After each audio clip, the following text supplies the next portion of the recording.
اور آنکھیں کھلی ہوئیں اور چہروں پر اذیت اور قرب کے بھیانک تاثرات تھے۔ قدومی کسی بڑی ہی حسین دنیا کی عورت تھی۔ اس نے ایسا ہیبت ناک منظر کبھی خواب میں بھی نہیں دیکھا تھا۔ ایک بہت ہی چھوٹے سے بچے کی لاش دیکھ کر اس کی چیخ نکل گئی۔ مارکونی کے 3-4 آدمی چیخ سن کر دوڑے آئے۔ قدومی کو چکر آ گیا تھا اور اسماعیل نے اسے تھام لیا تھا۔ مارکونی کے آدمیوں کو بتایا گیا کہ وہ لاشیں دیکھ کر ڈر گئی ہے۔ ایک آدمی اس کے لیے پانی لینے کو دوڑا۔ قدومی جلدی سمجھ گئی۔ اس نے پوچھا کہ یہ مرنے والے کون تھے اور انہیں کیوں قتل کیا گیا ہے؟ قدومی نے اسماعیل کی طرف دیکھا۔ اس کا رنگ پیلا پڑ گیا تھا۔ اسماعیل نے کہا، ہم سے یہ لوگ اچھے تھے جو اس خزانے کی رکھوالی کر رہے تھے۔ یہ آدم خور دیانتدار تھے جنہوں نے جان دے دی، خزانے کا بھید نہ بتایا۔ اگر یہ فرعون کا مدفن اکھاڑ کر مال و دولت نکال لے جاتے تو انہیں کون پکڑ سکتا تھا؟ مگر یہ دیانتدار تھے۔ ہم ڈاکو اور قاتل ہیں جو اپنے آپ کو مہذب سمجھتے ہیں۔ یہ مارکونی کی گارستانی ہے۔ میں اس خزانے میں سے کچھ بھی نہیں لوں گی جس کی خاطر ان معصوم بچوں اور بے گناہ آدمیوں کو اس بے دردی سے قتل کیا گیا ہے۔ قدومی نے کہا، ان کے پاس کوئی ہتھیار نظر نہیں آتا، یہ نہتے تھے۔ اس وقت مارکونی بوڑھے کے ساتھ ایک چٹان کے پیچھے گیا ہوا تھا۔ بوڑھے نے اسے کہا، اوپر چلے جاؤ، وہاں تمہیں ایک بہت بڑا پتھر جو یہیں سے نظر آ رہا ہے، اسے تم چٹان ہی سمجھ رہے ہو، اگر اسے وہاں سے ہٹا سکو تو تمہیں اس دنیا کا دروازہ نظر آ جائے گا جس میں ریمینس دوم کا تابوت اور اس کا خزانہ رکھا ہے۔ اس چٹان کو اس وقت سے کسی نے نہیں ہلایا جب سے یہاں رکھی گئی ہے۔ 15 صدیوں سے اس چٹان کو کسی نے چھوا بھی نہیں۔ ہم 15 صدیوں سے اس کی رکھوالی کر رہے ہیں۔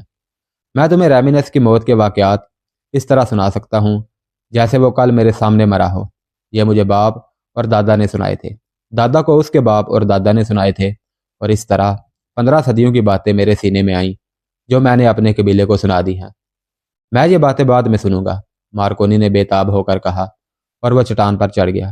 اسے یقین نہیں آ رہا تھا کہ اوپر کی مخروطی چٹان الگ ہے یا الگ کی جا سکتی ہے۔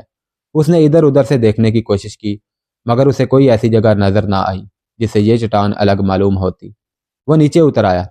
میں جانتا ہوں تم یقین نہیں کرو گے کہ اس چٹان کے 2 حصے ہیں، بوڑھے نے کہا۔ اوپر کا حصہ جو پیچھے پہاڑ کے ساتھ ملا ہوا ہے، پہاڑ اور چٹان کا حصہ معلوم ہوتا ہے، لیکن ایسا نہیں، یہ انسانی ہاتھوں کا کمال ہے۔ اس کی ساحت قدرتی لگتی ہے لیکن یہ انسانوں کی کاریگری ہے۔ ریمینس نے یہ اپنی نگرانی میں بنوایا تھا۔ اس کے نیچے اور پہاڑ کے سینے میں جو دنیا آباد ہے وہ ریمینس نے اپنی زندگی میں تیار کرائی تھی، اور اسے باہر کی دنیا کے انسانوں سے تا قیامت چھپائے رکھنے کے لیے اس نے یہ چٹان بنوائی اور ان آدمیوں کو قید میں ڈال دیا تھا جنہوں نے اس کا مدفن اور چٹان تیار کی تھی۔ وہ مر گیا تو اس کا تابوت یہاں لایا گیا، اس کا ضرورت کا سامان اندر رکھا گیا، کاریگروں کو قید سے نکال کر اوپر چٹان رکھوائی گئی اور ان تمام آدمیوں کو قتل کر دیا گیا۔ 12 آدمیوں کو یہاں غاروں میں آباد کیا گیا۔ انہیں مصر کی 12 خوبصورت عورتیں دی گئی۔ انہیں غاروں میں رہنے کو کہا گیا۔ ان کے ذمے اس جگہ کی رکھوالی تھی۔ آج تم نے جنہیں قتل کر دیا اور میں جو زندہ ہوں، انہی 12 آدمیوں اور 12 عورتوں کی نسل سے ہیں۔ اس چٹان کو ہم وہاں سے ہٹا کس طرح سکتے ہیں؟ مارکونی نے پوچھا۔ تمہاری آنکھیں کہاں ہیں؟ بوڑھے نے پوچھا۔ تمہاری عقل کہاں ہے؟ اور اس نے کہا، چٹان کی چوٹی دیکھو، کیا تم اسے رسے کے ساتھ باندھ نہیں سکتے؟ اگر تمہارے آدمیوں میں طاقت ہے تو مل کر رسے کو کھینچیں تو چٹان نیچے آ سکتی ہے۔ مارکونی مدفن کو بہت جلد بے نقاب کرنے کے لیے بےتاب تھا۔ اس نے اپنے آدمیوں کو بلایا، رسے منگوائے اور دور سے اوپر والی چٹان کی ابری ہوئی چوٹی کے ساتھ بندھوا دیے۔ اس نے تمام آدمیوں سے کہا کہ نیچے سے رسا پوری طاقت سے کھینچے۔ وہ خود اوپر چلا گیا۔ نیچے سے جب سب نے زور لگایا تو اس نے دیکھا کہ بڑی چٹان ہل رہی تھی۔ ایک بار یہ اتنی زیادہ ہل گئی کہ اسے اس کے نیچے خلا نظر آ گیا۔ اس کا حوصلہ بڑھ گیا۔ اس نے نعرے لگانے شروع کر دیے۔ اس کے آدمیوں نے اور زور لگایا۔ چٹان سرک گئی۔ مارکونی نے اپنے آدمیوں کو ذرا آرام کرنے کو کہا۔ سورج سیاہ پہاڑ کے پیچھے چلا گیا تھا۔ مارکونی کے پاس شراب کا ذخیرہ تھا۔ اس نے شراب کا مشکیزہ منگوا کر کہا، پیو اور اس چٹان کو کنکر کی طرح نیچے پھینک دو۔ سب شراب پر ٹوٹ پڑے۔ مارکونی نے پرجوش لہجے میں کہا، میں آج رات تمہیں 2 اونٹ بھون کر کھلاؤں گا۔ تھوڑی دیر بعد شراب نے سب کی تھکن دور کر دی اور ان میں نئی تازگی آ گئی۔ اتنے میں سورج افق سے بھی نیچے چلا گیا تھا۔ مشعلیں جلا کر رکھ دی گئیں اور سب نے ایک بار پھر زور لگانا شروع کیا۔ مارکونی اوپر کھڑا تھا۔ اسے مشعلوں کی ناشتی روشنی میں چٹان کا بالائی حصہ آگے کو جھکتا اور کچھ سرکتا نظر آیا۔ اس نے اور زیادہ جوش سے نعرے لگانے شروع کر دیے۔ اچانک چٹان مہیب آواز کے ساتھ سرک گئی اور الٹ کر نیچے کو لڑک گئی۔ جہاں مارکونی کے آدمی تھے وہ جگہ تنگ تھی۔ ان کے پیچھے بھی ایک پتھریلی ٹیکری تھی۔ اوپر سے چٹان اتنی تیزی سے آئی